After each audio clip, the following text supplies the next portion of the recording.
Good morning, everybody, and you probably just saw a video, hopefully, you just saw a video that I posted about 30 minutes ago, and I'm so excited because now I have my news video. Do-do-do-do-do-do. That's my news noise. Do-do-do-do-do-do. Nobody remembers that, remembers the ticker tape. It's not ticker tape noise, but the noise that they used to make when they had breaking news. I am that old. Anywho, I wanted to talk about writing, so let's talk about it.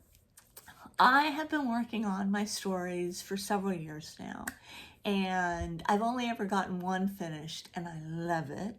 But it's huge. It's like a Gutenberg Bible. It's really, really big, and I need to go back and kill my darlings, as they say. But I haven't had the courage to do that yet, nor the inclination, because I'm so thrilled that I got it finished. But I have decided to, I've still got Olivet's Library coming along, which is still fantastic, and I'm having so much fun writing it. And I need to read you guys another section. I keep looking out in the corner of my eye at Twitch to see if she's gonna jump up here. Let's hope not. Okay, but this morning I saw a video from Book Chat from Pat, Book Chat with Pat, not from Pat, with Pat, Book Chat with Pat, and we're talking about reading ghost stories during the holiday season, and that just got my brain fired up. And all of a sudden these images popped into my head, and I decided to start another story. And this one is going to be a ghost story set during the holidays. Yay! And it's going to take place in 1962. So, because I love my vintage, I'm going to try to write a vintage ghost story, holiday story. And we'll have to see how that goes. But I wrote this little part, and I wanted to share it with you. And you guys tell me if you think that I'm just totally off base here. But I wrote this little part, so I'll put my glasses on so I can read it because my computer is next to me, so I'll be looking down. Okay, here we go. Here we go. Jane Grayson reached out and put her hand against the window pane. She felt the cold begin to burn her fingertips. It was too dark outside to see the snow as it continued to fall, but she felt the tiny impacts of the larger flakes when the wind hurled them against the window. She let the cold sear into her thin flesh until it took all her concentration. She bit her lip, wanting to pull away, but the will to endure the unpleasant sensation was stronger. Finally, with a small cry, she jerked her hand back. She was looking at her red fingertips when Philip knocked once and opened the door. "Here we are, Miss Grayson. I've got the milk all nice and warm." Philip set down the tray laden with several bottles, a plate of crackers, and a mug of milk on a table in front of the fireplace. The large room was pleasantly warm at the edges, except at the edges, by the windows where Jane Grayson stood. Jane muttered thank you and pulled her pink robe tighter.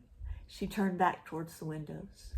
Philip, middle-aged with a portly belly straining against a worn green sweater, rubbed his hands in front of the fire. "It's a raw night for sure. Roger just told me the road's as slick as butter and the snow's piling up as thick as frosting on one of Veronica's cakes." "It's just as well," Jane said, leaning heavily on her cane to move from the window to the bed. She began to turn down the thick comforter. "We get so few visitors anyway. The road might as well be blocked off till spring." She sat on the edge of the bed, removed her slippers, and got under the covers. Philip rushed behind her to prop up some pillows.